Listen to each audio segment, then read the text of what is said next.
filter is off and you're in the Situation Room.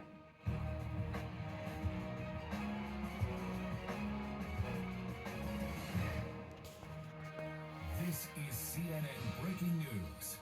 And breaking overnight, the Justice Department releasing a new batch of documents in the Jeffrey Epstein investigation, including this chilling new evidence some viewers may find disturbing. This is a jailhouse letter that Epstein sent to another infamous sex offender, Larry Nassar, the disgraced one-time U.S. gymnastics team doctor convicted on child pornography charges. More than 150 women and girls publicly told the court he sexually abused them.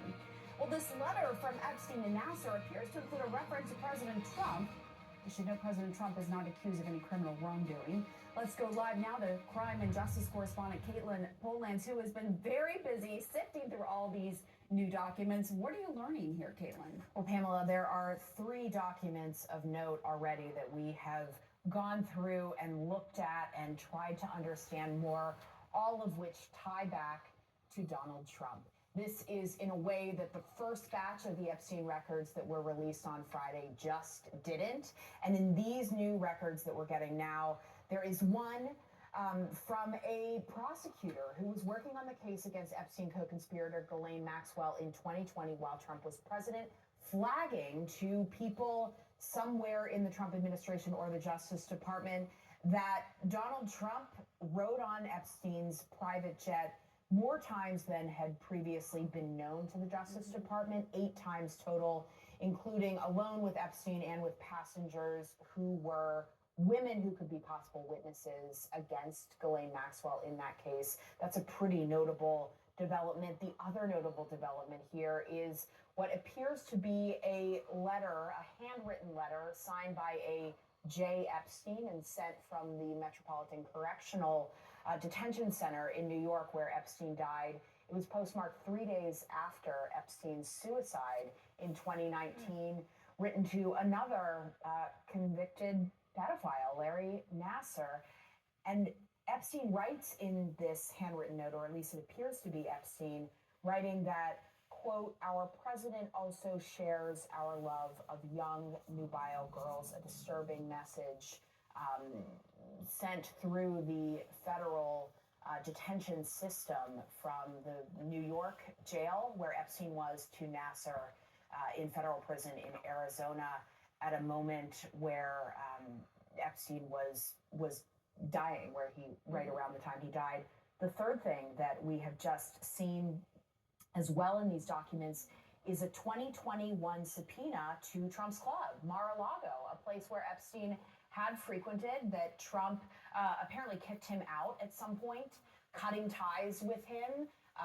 And this subpoena, it was coming in the closing days of the investigation of Ghislaine Maxwell, who was eventually convicted at trial for sex trafficking of minors alongside Jeffrey Epstein.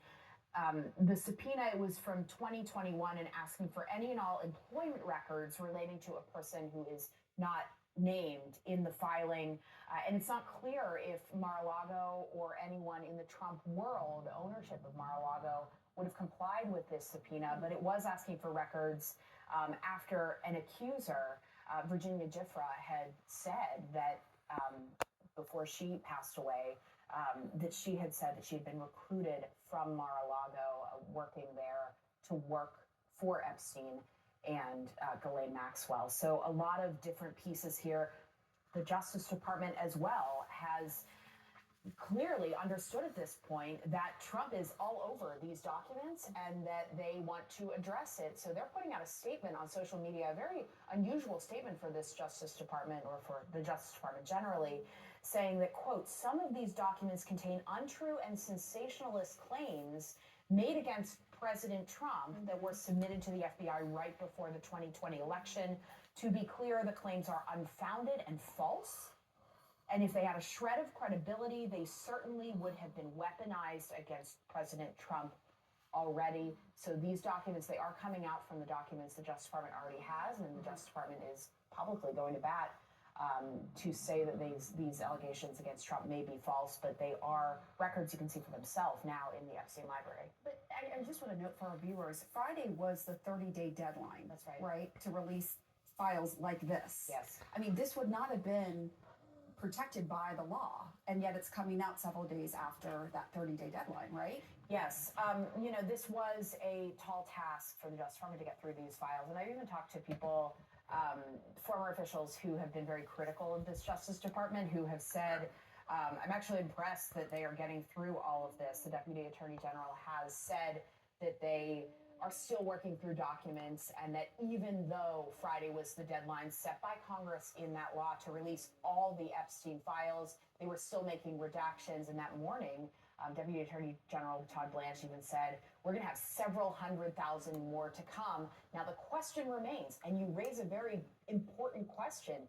Did the Justice Department make choices intentionally, knowing what would be in the first trove of documents and what would be in the second? Which includes a lot about Bill Clinton, we should note. That's correct. Yeah. And the Justice Department was not shy about pointing out that Clinton was in those. Yeah. But it is a question now of what choices are the Justice Department making behind the scenes about what they're redacting, what they're putting out, and when. And then on top of this, we just need to pay attention about what they keep putting on the website and releasing into the public domain that we've never seen before. Yeah, releasing over the holidays. Yeah. All right, Caitlin Polans, thank you.